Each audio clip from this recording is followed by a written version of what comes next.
Good morning, everyone. Thanks for having me here. I'm very honored to have the opportunity for this conference. And my name is Ruohan. Today, I'll be presenting my research on the economic and social effect of Canada's humanitarian policy and refugee resettlement, a comprehensive analysis of host community. Um, Okay, so I'll be introduce myself first and deep talk about this topic. So I was born in Beijing, China, and I went to Toronto when I was 14 years old. I was graduated from the University of Toronto, specialist in international affairs and major in economic.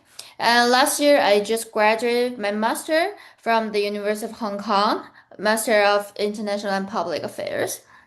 Okay, so as the world faces unprecedented displacement from regions like Middle East and Africa, understanding effective integration strategies has never been more urgent.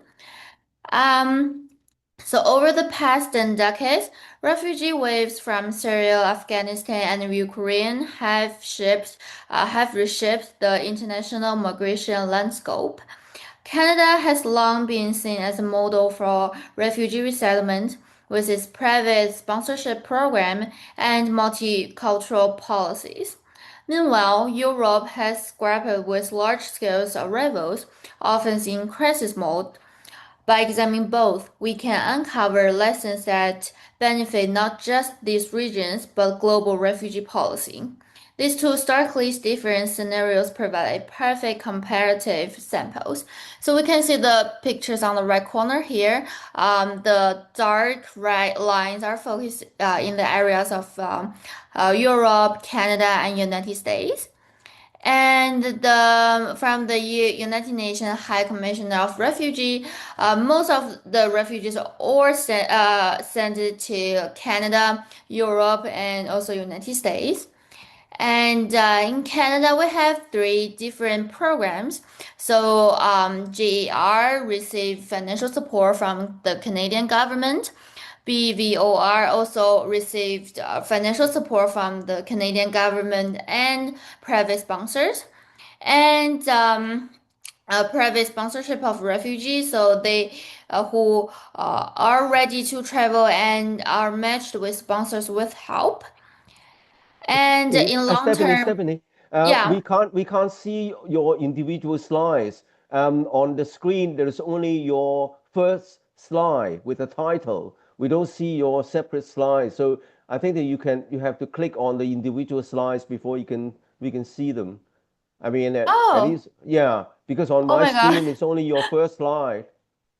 Um, It's only I the title. oh my God. Okay. How can I change it? Like, Oh, okay. Well, it's too difficult. Just carry on because we are very limited time. So unless you can fix it right now, just carry on. I thought that you share your screen and then you can press the forward button so the slides can proceed because you're only the first slide with the title. But oh, okay. Let yeah, me. Uh, oh my God. I'm so sorry about that. no, it's I okay. didn't know that. It. Um,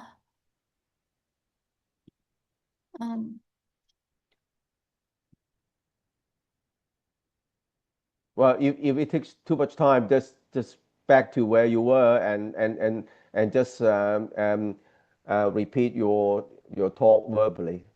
Yeah. Can oh yeah. Okay. So at least a new slide. Okay. okay. Is this one like working? Yeah. Yeah. I can see the backgrounds and motivation slide. Yeah. Okay. So yeah. I'm here right now. Okay. Um, Okay. Now we got so it. yeah. So in the long term, we can also see a positive economic contributions in Canada. And yeah, so what makes this research unique is its comparative lens. Most studies focus on one country or region, but by analyzing Canada and Europe side by side, we can identify transferable strategies and pitfalls, whether in employment, social cohesion, or government and geo collaboration. So Canada and Europe adopt fundamentally different refugee approaches. Canada's proactive planning model emphasizes pre-arrival vetting and community-led integration, but require high fundings. In contrast, Europe's crisis response system relies on emergency restrictions and state-run center, achieving faster labor access but lower integration due to welfare strings. While Canada faces capacity limits, Europe struggles with uneven burden sharing, highlighting a core trade-off between preparedness and flexibility.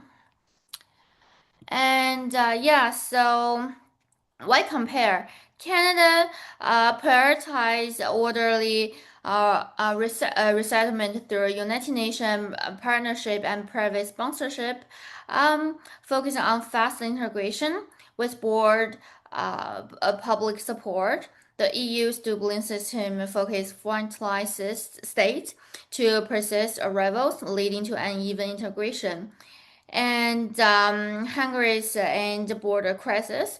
While Canada maintains bipartisan consensus, the EU faces far-right backlash and policy fragmentation.